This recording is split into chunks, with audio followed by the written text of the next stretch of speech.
வணக்கம் என்னாரே நட்புகளே, என் அருமை சகோதர சகோதரிகளே. மாமாவோட ஷர்ட் எப்படி இருக்குது?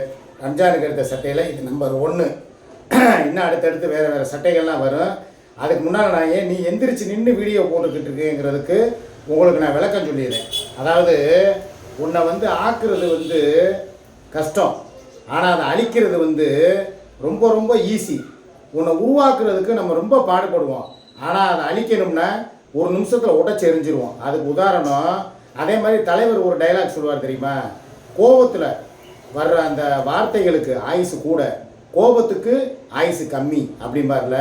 அந்த மாதிரி இவன் இந்த விஷயம் இந்த படம் இருக்குது பாருங்கள், எங்கள் படம், எங்கள் 2 பேரோட ஃபோட்டோ.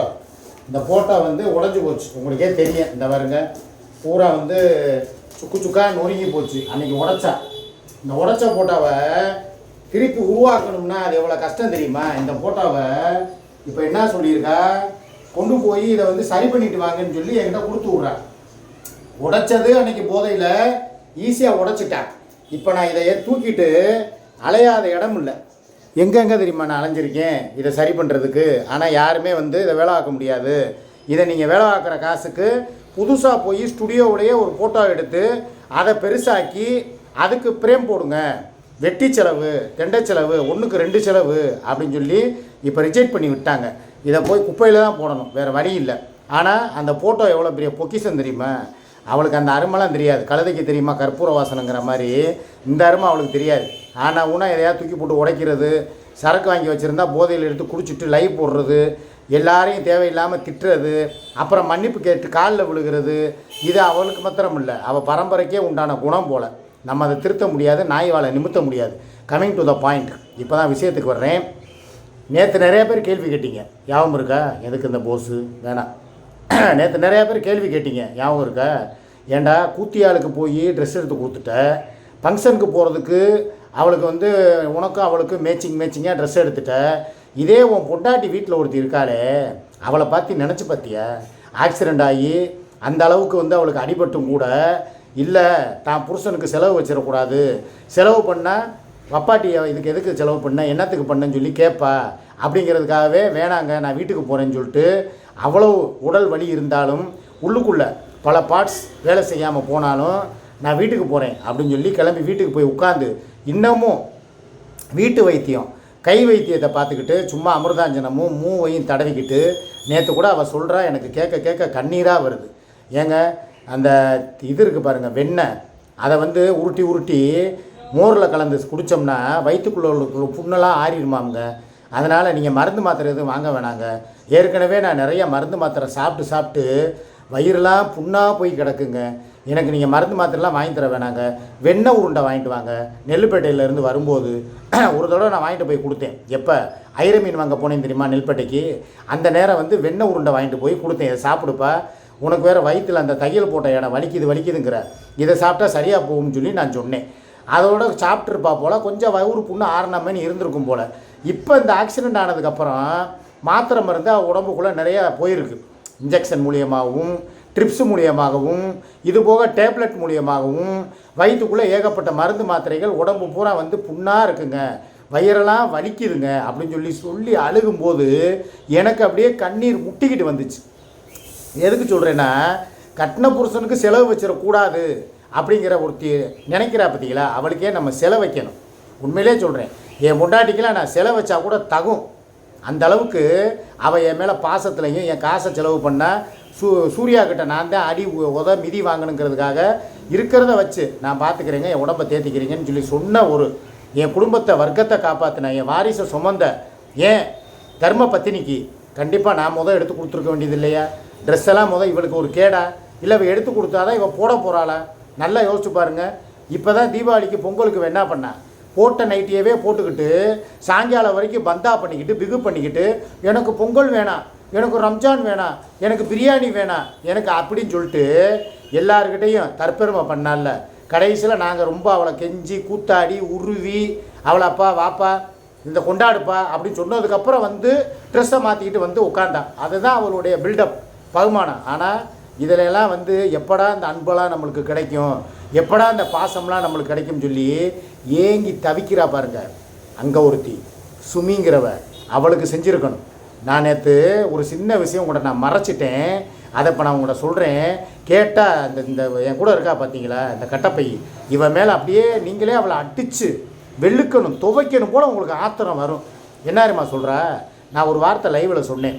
ஏப்பா எனக்கு போதுமான அளவுக்கு பணம் வந்துருச்சு, எல்லோரும் எனக்கு ரூபா போட்டிங்க, என் பொண்டாட்டி அங்கே என்ன பாவம்பா பண்ணா, அவளுக்கு உங்களால் முடிஞ்ச உதவிகளை யாராவது அவங்களுடைய உறவுகள் இதே இந்த சுகைலுங்கிற பேச்சை எடுக்காமல் இருந்திருந்தா சுமிக்கும் ஏகப்பட்ட உதவி வந்திருக்கும்.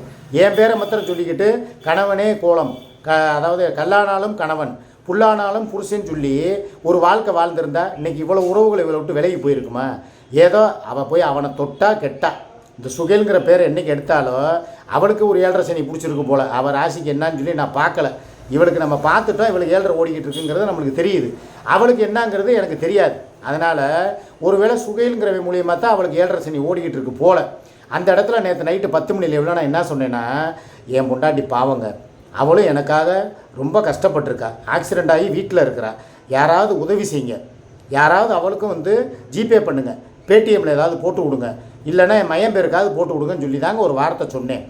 உடனே இவள் லைவ் முடித்த உடனே எனக்கு இவளுக்கு எவ்வளோ பெரிய சண்டை ஓடிச்சு தெரியுமா?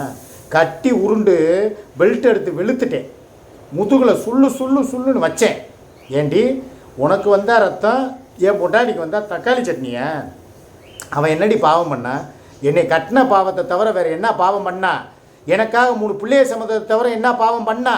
அப்படி உள்ளவளை ஒரு ஏன் நான் உனக்கு வாங்கி உனக்கு மாத்திரம் கொடுக்குறேன்ல, நேற்று மாத்திரம் ட்ரெஸ் எவ்வளோக்கு எடுத்திருக்கா? 6000 ரூபா 7000 ரூபாய்க்கு எடுத்திருக்கா. எனக்கு சும்மா 500 ரூபாய்க்கும் 600 ரூபாய்க்கும் அதுக்காக தான் நான் பில்லை காட்டலை, சும்மா உங்கள்கிட்ட பகுமானம் பண்ணேன். அந்த சட்டையெல்லாம் 1500 ரூபா 2000 ரூபான்னு. ஆனால் நான் எடுத்திருக்க சட்டை, இந்த சட்டையெல்லாம் வெறும் 550 ரூபா தான். ஆனால் பார்க்குறதுக்கு ராயல் லுக்காக இருக்கும். எனக்கு காசு வந்து சட்டையில் துணிமணியில் போடுறது கூட நான் யோசிக்கிறேன், என் பொண்டாட்டிக்கு கொடுக்குறதுக்கு யோசிக்கிறேன். ரம்ஜானுக்கு யாருக்கு ரம்ஜான் இவளுக்கு ரம்ஜானா? அம்மாவாசைக்கு அப்துல் காதருக்கு என்ன சம்மந்தம் இருக்குது? ஆனால் அப்படி இருந்தாலும் இவளுக்கு வேணுங்கிறத வாங்கி கொடுத்து ஃபங்க்ஷன் போகிறதுக்கு எல்லாம் பண்ணுறேன்ல, அப்போ என் பொண்டாட்டிக்கு நான் செய்கிறதுல என்ன குத்தம்? அதனால் அவளுக்கு நான் செஞ்சால் நீ என்ன புட்டிக்கிற போறியா? நான் கேட்குறேன். என் காசை நான் செலவு பண்ணுறேன், நாயாக கத்துறேன், காலையில் வீடியோ போட்டு கத்துறேன், மத்தியானம் கத்துறேன், சாயங்காலம் 6 மணி லைவ் வர்றேன், 10 மணி லைவ் வர்றேன், சூப்பர் சாட்டு போடுங்கன்னு ஆன்லைனில் பிச்சை எடுக்கிறேன். இவ்வளோ சம்பாதிக்கிறேன்னா ஒரு 10% என் குடும்பத்துக்கு செலவு பண்ணக்கூடாதா? இல்லை செலவு பண்ணவும் இல்லை. அப்படி பார்த்தாலும் எனக்கு கொடுத்த காசை இவளுக்கும் எனக்கு தான் செலவு பண்ணிக்கிறோம். ஃபங்க்ஷன் போகணும், இப்போ பெட்ரோல் போடணும், நாங்கள் அங்கேருந்து யாருக்கிட்டே எதிர்பார்க்கலை, அரிசி மூடை வாங்கிட்டு போகிறோம், எங்கள் காசில் தான் வாங்கிட்டு போகிறோம். ஏதாவது அங்கே உள்ள குழந்தைகளுக்கு ஒரு சீருடையோ உள்ள ஜாமெட்ரி பாக்ஸோ இல்லை ஏதோ ஒரு பொருள் வாங்கிட்டு போனால் எங்கள் சொந்த பணத்தில் தான் வாங்கிட்டு போகிறோம், அது வேறு விஷயம். இல்லை அங்கே இருக்கிறவங்களுக்கு ஒரு 50 கிலோ 100 கிலோ அரிசி வாங்கி கொடுத்தாலும் அது எங்கள் காசு, அது வேறு விஷயம். ஆனால் கட்டின பொண்டாட்டிக்கு ஏதாவது ஒன்று செய்யணுமா இல்லையா? என் கை காசை போட்டு, என் கை காசில் செய்யாட்டினாலும் ஒரு ரெக்கமெண்டேஷன், எப்போ யாராவது காசு போடுங்க, சுமி பாவம், ஏன் அதுக்கும் ஜிபே அக்கௌண்ட் இருக்குது, பேடிஎம் பண்ணுங்கன்னு சொன்னது ஒரு குத்தமா? இதெல்லாம் வந்து எதுக்கு நீ இந்த டெக்னிக்கெல்லாம் அவளுக்கு நீ கற்றுக் கொடுக்குற? அவள் பாட்டுக்கு அவள் சும்மா இருக்கிறவளை போய்கிட்டு பணம் கேளுன்னு சொல்லி அப்படின்னா இவள் என்ன தெரியுமா நினைக்கிறா? இவளுக்கு இப்போ கிடைக்க போகிற காசை நான் ஏதோ தடுத்து நிறுத்த போகிற மாதிரியும், இவளுக்கு கொடுக்குறவங்க வேறு, இவளுக்குன்னு சொல்லி யார் கொடுக்குறா? இப்போ விழுதுகள்னு சொல்கிறாளே, ஒரு விழுதுகளாவது இது வரைக்கும் ஒரு 500 ரூபா 1000 ரூபா போட்டிருக்குமா? நேற்று தான் இந்த வசந்தி பிள்ளை ஏதோ ஒரு 2000 ரூபா போடுறேன்னு சொல்லியிருக்கு. அதுவுமே எனக்காக, அண்ணே உங்களுக்கு ரம்ஜான், அவளுக்கு தீபாவளிக்கு போட்டால் தானே அவளுக்கு போட்டால் அர்த்தம். எனக்கு இந்த இதுக்கு ரம்ஜானுக்கு போடுற காசு எனக்கு தானே. இது போய் என் கமெண்டர்ஸ் 2-3 பேர் எனக்கு போட்டிருக்காங்க. இவளுக்கு ஏங்க இவ்வளவு பொறாமையும் பொச்சு காப்போம்? நான் கேட்குறேன். இவ காசை எதுவும் பிடிங்கி நான் கொடுத்தேனே? என் பொண்டாட்டிக்கு என் காசையும் கொடுக்க விட மாட்டேங்கிறா. சரி ஒரு 4 பேர்கிட்ட வாங்கி ரம்ஜான் நல்லபடியாக கொண்டாடட்டும் அப்படின்னு சொன்னால் அதுவும் விட மாட்டேங்கிறா. இதுக்கே இந்த பாடுபடுத்தினா ரம்ஜான் அன்னைக்கு பிரியாணி வாங்குறதுக்கு அனுமதி கொடுப்பாங்கிறீங்களா? அதுலேயும் இலவ குட்டி பயிர் அவிப்பா. நான் ஒரே வார்த்தை என்ன சொல்கிறேன், என் காசு என் பொண்டாட்டிக்கு செலவு பண்ணுறதுக்கு எனக்கு முழு உரிமை இருக்குது. நீ எப்படி என் காசு ஆட்டையை போடணும்னு நினைக்கிறியோ, என் பொண்டாட்டி வேணும்னு கேட்டு தானே வாங்குற. அடுத்த வண்டி இதில் என்ன சொல்லி என்னை மண்டையை கழுவுற இந்த சூர்யாங்கிறவ இந்த எச்சக்கலை எனக்கு ஆத்திரம் அப்படியே பொங்கிக்கிட்டு வருதுங்க. தினம் வந்து வீடியோவிலையும் சரி லைவ்லையும் சரி இல்லை தலையான மந்திரத்துலையும் சரி அவள் சுகைலுக்கு தான் எல்லாம் விசுவாசமாக இருக்காளாம். சுகைல் வந்து இவனுக்கு ட்ரெஸ் வாங்கி கொடுத்துருக்காளாம், இவளுக்கு அவனுக்கு வாங்கி கொடுத்துருக்காங்களாம். 2 பேர் மாறி மாறி ட்ரெஸ் எடுத்துக்கிட்டாங்களாம். நீ எதுக்கடா இழிச்சா போய் அவளுக்கு ஏன்டா செய்கிற, எனக்கு செய்டா, ஏன் கவட்டக்குள்ளேயே கொட்டுறான்னு சொல்லி என்கிட்ட என்னை மண்டையை கழுவி பிரெயின் வாஷ் பண்ணுறா. நான் என்ன சொல்கிறேன், இதெல்லாம் நம்புகிற மாதிரியே கிடையாது. சுகையில் எங்கேயோ கிடக்கிறேன், இவன் எங்கேயோ இருக்கிறா. இவ செலக்ட் பண்ணுற ட்ரெஸ்ஸை தான் அவள் போட போகிறாளா, இல்லை அவன் செலக்ட் பண்ணுற ட்ரெஸ்ஸை தான் இவ போட போகிறாளா? ஆல்ரெடி அவனுக்கு கல்யாணம் ஆகி 2 குழந்தை இருக்கிறதா எனக்கு தகவல் வந்துருச்சு, அதிகாரப்பூர்வமான தகவல். இவங்க பண்ணுற லவ்வெல்லாம் வந்து டெம்பரவரி லவ், உண்மையான காதலே கிடையாது. என்னடா போட்டு டர்ன்னு ஓட்டிக்கிட்டு இருக்கீங்க, என்னத்த சொல்கிறது? அவங்க காதல் உண்மையான காதல்லாம் கிடையாது. என்னையை வந்து அவள் பக்கம் கவர் பண்ணுறதுக்காக சுமி போட்டுக்கிட்டு இருக்கிற நாடகம் சொல்லி ஏற்கனவே ஆல்ரெடி எனக்கு நிறையா பக்கம் இருந்து எனக்கு அதிகாரப்பூர்வமான தகவல் வந்துருச்சு. இப்பயும் சொல்கிறேன், அவளுக்கு இப்போ கிளம்பிட்டேன் நான். இப்போ நான் நேராக கிளம்பி சுமி வீட்டுக்கு தான் போகிறேன்ட்டு தான் நான் போகிறேன். உன்னால் என்ன பிடுங்க முடியுமோ நீ பிடிங்கிக்க, நான் என் வேலையை நான் பார்த்துக்கிட்டு தான் இருப்பேன். என் பிள்ளைகளுக்கு நேற்றே ரொம்ப பேர் கேட்டீங்க, நாக்க பிடுங்குற மாதிரி கேட்டீங்க. ஏன்டா இவ்வளோ தூரம் இந்த உன் கூத்தியாளுக்கு செய்றியே, உன் பேரனுக்கு ஏதாவது ட்ரெஸ் எடுத்து கொடுத்தியா, உன் மகனுக்கு ஏதாவது ட்ரெஸ் எடுத்து கொடுத்தியா, இல்லை உனக்காக 3 பிள்ளையை பெற்ற உன் தாரத்துக்கு ஏதாவது செஞ்சியா? உங்கள் அம்மா இருந்திருந்தால் நேரம் உன்னை சப்புன்னு 4 அரைஞ்சு போடா போய் நம்ம பெரிய மருமகளுக்கு போய் ஏதாவது ஒன்று செய்டா, எதுக்குடா இவளுக்கே போய் எல்லாத்தையும் செஞ்சுக்கிட்டு இருக்கேன்னு சொல்லி என்னையே தான் எங்கள் அம்மா காரி துப்பி இருக்கும். நான் அதெல்லாம் பொருட்படுத்தாமல் சரி ரைட்டுப்பா போயிட்டு வரப்பண்ணா, இவ நல்ல மனுஷி என்ன செய்யணும், சரிங்க தாராளமாக போயிட்டு வாங்க, எனக்கு எடுக்கிறது எடுத்தாச்சு, இனிமேல் சுமி டேர்ம்ஸ், அவங்களுக்கு வேண்டுங்கிறத போய் வாங்கிட்டு போய் செய்யுங்க, உங்கள் பேரனை பாருங்கள், உங்கள் பிள்ளைகளை பாருங்கன்னு சொல்லிலாம் அனுப்பி வைக்கணும். பொசுன்னு எதுக்குள்ளேயோ பச்சை மிளகா சொருகுனா மாதிரி எரிச்சல்லையே இருந்தால் என்ன அர்த்தம்? இப்படி பண்ணால் நான் என்னால் போய் முழு மனசோடு அவங்களுக்கு வாங்கி கொடுக்க முடியுமா? வாங்கி கொடுத்தாலும் அது அவங்களுக்கு வந்து லெவிக்குமா, இல்லை ஏதாவது திங்கிற சோறு செமிக்குமா? இவ இப்படியே கருகிக்கிட்டே இருந்தால் என்ன ஆகுறது? யாம் பெற்ற இன்பம் பெருக வையகம்னு ஒரு பழமொழியே இருக்குது. அதை மாதிரி உனக்கு கிடச்சிருச்சா நீ சந்தோஷமாக வச்சுக்க. இதே ஒன்றும் இல்லைங்க, இன்றைக்கி என்னை கூப்பிட்றா, வா ரம்ஜானுக்கு வந்து திலீபாவுக்கும் கோகுலுக்கும் ட்ரெஸ் எடுக்க போவோங்கிறா. இதே நான் என் வாயால் எதுக்குப்பா, அவங்களுக்கு என்ன ரம்ஜானா, தீபாவளி தானே, பொங்கல் தானே, எதுக்குப்பா அப்படின்னு சொல்லி கேட்டால் தையா தக்கான்னு ஆடுவா. ஏண்டா அப்போ என் பிள்ளைய வந்து வேறு பிள்ளைன்னு தான் நினைக்கிற, ஓரத்த வேற என் பிள்ளையரத்த வேறன்னு சொல்லி தான் நீ நினைக்கிற அப்படின்னு சொல்லி என்னை நேரம் குறவலையை பிடிச்சி ஏற்றிருப்பா ஒரு ஏற்று. ஆனால் நான் வர்றேன், என்கிட்ட இருக்கிற காசை பூரா அவள் கரைக்காமல் விடமாட்டான். சரி ரைட்டு விடு, உன் ஆசை உன் பிள்ளைகளுக்கு எடுக்கணுங்கிற, தாராளமாக எடுத்துக்கன்ட்டேன். அதை மாதிரி தானே என் பிள்ளைகளும், எனக்கும் மனசாட்சி இருக்குல்ல, என் முட்டாட்டியும் ஆசைப்படுவாள்ல, அவளுக்கு ஆசாபாசங்கள் இருக்குல்ல, எல்லா காசையும் நீயே சாப்பிட்ணும், உன் கவட்டுக்குள்ளேயே போடணும்னா எல்லோரும் என்ன சொல்லி கொடுத்துருக்காங்கங்கிறது தெரியுமா? உனக்காக யாரும் காசு தரல, அதை நீ புரிஞ்சுக்கிறணும். கொடுத்தவங்க பூரா அண்ணே சுமி அன்னைக்கு ஏதாவது வாங்கி கொடுங்க, சுமி அக்காவுக்கு ஏதாவது வாங்கி கொடுங்க, அவன் இப்போ உங்கள் பேரனுக்கு வாங்கி கொடுங்க அப்படி சொல்லித்தான் எனக்கு பணம் போட்டிருக்காங்களே தவிர சூர்யாவுக்கு வாங்கி கொடுங்க, அவள் கவட்டையை போய் நெப்புங்க, அவளுக்கு எல்லாம் பிரியாணி வாங்கி தள்ளுன்னு தள்ளுங்க அப்படி யாரும் சொல்லலை. எல்லாம் என் குடும்பம். ரம்ஜான் யாருக்கு உனக்கு ரம்ஜானா? நல்லா நாக்க பிடுங்குற மாதிரி கேட்பேன். நல்ல பிரியாணியை கொடுத்தேன்னா வாங்கி என்னவோ இதை தின்ன மாதிரி தின்னுட்டு அதில் எழுத்துருக்கு பாரு, அதை தின்னா மாதிரி தின்னுட்டு கமுக்குன்னு மூட வேண்டியதை மூடிக்கிட்டு வீட்டில் இரு. முடிஞ்சால் உனக்கு ஒரு குவார்ட்ரு வாங்கி தர்றேன், கோழி பிரியாணி வாங்கி தர்றேன், தின்னுட்டு மூடிக்கிட்டு.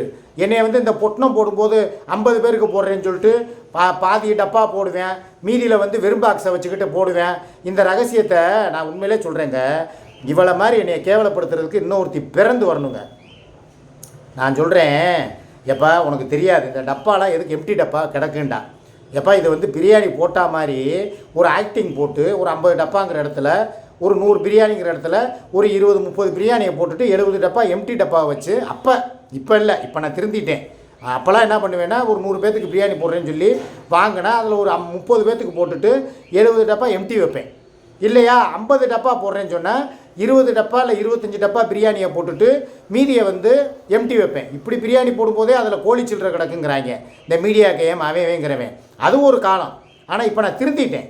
50 பிரியாணி போடுறேன்னு சொன்னால் 50 பிரியாணி கண்டிப்பாக நான் போடுவேன். ஏன்னா எனக்கு நான் ஏற்பட்ட இந்த மன உளைச்சல், இந்த குடும்ப பிரச்சனை, இதுக்கெல்லாம் காரணம் என்னென்னா காசு எல்லாத்துக்கும் கொடுக்குறேன், இந்த பிரியாணி போடுறேன்னு சொல்லிட்டு ஏமாத்துனது. 50 பிரியாணிங்கிற இடத்துல 20 டப்பாவில் வந்து பிரியாணி வச்சுட்டு மீதி பூரா வெறும் டப்பா வச்சு மக்கள் முன்னால் ஏமாத்துனது. இதுதான் பாவம்னு நான் நினைக்கிறேன். இது ஆண்டவை வந்து எங்கள் அல்லா இருக்கிறார்ல, அவர் வந்து காசு கொடுத்தவங்க இருக்காங்கல்ல, அவங்களுடைய சாபத்துலேயும் பாவத்துலேயும் விழுந்தேன். இப்போ நான் திருந்திட்டேன். 50 பிரியாணியா முழுசாக 50 பிரியாணி, ஆட்டுக்கறினா ஒரிஜினல் ஆட்டுக்கறி, இந்த கோழி சில்லறையை போடுறது, ரெக்கையை போடுறது, ஈரலை போடுறது, சில்லறை பிரியாணி போடுறது, இதெல்லாம் நிப்பாட்டிட்டேன். இது என் தலைமையில் சத்தியம். இந்த வட்டம் போட்டாலுமே ஒரிஜினல் பிரியாணி தான் போட போகிறேன். இந்த மாதிரி வேறு மாதிரி டூப்ளிகேட் பிரியாணி, அது சும்மா பேருக்கு வந்து 2 துண்டு கறியை மேலாப்பில் வச்சுட்டு ஃபிலிம் காட்டுற வேலை இதெல்லாம் கிடையாது. ஒரிஜினல் பிரியாணி தான் போட போகிறேன். இது வந்து சூர்யாக்கிட்டையும் சொல்லிட்டேன். ஆனால் என்னை எப்படி கோர்த்து விட்டா தெரியுமா? அதை தான் நான் சொல்ல வந்தேன். என்னை வந்து தேவையில்லாமல் நேற்று முந்தானா லைவில் நீ வந்து பிரியாணி போடுறேன்னு சொல்லிட்டு வெறும் எம்டி டப்பா வச்சு ஏமாத்தின வந்தேனே அப்படின்னு சொல்லி என் பேரை கெடுக்கிறான். ஆனால் அதில் வந்து காசை வாங்கி சாப்பிட்டது யார்? இவ தான். முழு காசையும் அந்த 30 டப்பா பிரியாணிக்கு எவ்வளோ வந்திருக்கும்? கண்டிப்பாக ஒரு 2 பிடி காசு மிச்சமாக இருக்குமா? 3,500 7,000 ரூபா. அதை வாங்கி நான் எங்கே கொடுத்தேன்? எனக்கா துணிமணி எடுத்தேன்? அந்த காசையும் வந்து நான் ஆட்டையை போட்டேன். அந்த பாவத்தையும் நான் தானே சுமக்கிறேன். அப்போ அது கூட தெரியாமல் என்னை எதுக்கு எல்லாத்துலேயும் மாட்டி விடுறா? இப்போ சொல்கிறேன், இந்த வட்ட பிரியாணி ரம்ஜானுக்கு சுமி வீட்டில் வச்சு தான் பாக்கெட்டு போட போகிறேன். லைவ் டெலிகாஸ்ட்டாக டைரெக்டாக கேமராவை ஃபிட் பண்ணி அந்த இதை தம்மை உடைக்கிறதுலேருந்து அதை கிண்டுறதுலேருந்து பாக்கெட்டு போடுறதுலேருந்து எல்லாமே என் குடும்பத்தில் எல்லாமே உட்காந்து நான், என் பேரன், என் சின்ன மையன், என் பெரிய மையன், என் மருமக சுமி எல்லாருமா உட்காந்து பிரியாணி பொட்டணம் போட்டு நாங்கள் போய் அந்த ஏரியாவில் எந்த ஏரியாவில் நானும் கொண்டு போய் பிரியாணி வேனில் என்னுடைய எஸ்பிரிசோ காரில் வச்சு எல்லாருக்கும் கொடுத்து அதை வீடியோவை எடுத்து போட்டு உங்கள் முன்னால் கெட்டுப்போன சுமி பேரையும் என் பேரையும் நான் நிலைநாட்ட போகிறேன். இதில் என்னத்தை வந்து பிடுங்குறாங்கிறத நான் பார்த்துக்கிறேன். இப்போ நான் நேராக கிளம்பி சுமி வீட்டுக்கு தான் போகிறேன். காலையிலே பஞ்சாயத்து ஆரம்பம் ஆகிருச்சு. நீ எப்படி போகிற? நான் மத்தியானம் சோறாக்க மாட்டேன்டா. நான் சோறு எங்கே ஆக்கி எப்படி சாப்பிடணுங்கிறது எனக்கு தெரியும். இந்த போகிறேன், நெஞ்செலும்பு வாங்க போகிறேன், செவரட்டி வாங்குவேன், ஈரல் வாங்குவேன், சமைச்சு கோலா உருண்டை போட்டு சாப்பிட்டு சாயங்காலம் 6 மணி லைவை முடிச்சுட்டு 7 மணிக்கு மேலே தான் வீட்டுக்கு வருவேன். என்னை வீட்டுக்குள்ளே ஏற்ற மாட்டேன்னு கதவை பூட்டினா கதவை ஒட்டப்பேன். இதை நடத்தி காட்டுவேன். இது உங்கள் மேலே ஆணை. ஓகேவா? இன்றைக்கி தான் இருக்குது ட்விஸ்ட்டு. வேடிக்கை மாத்திரம் பாருங்கள். பாய்.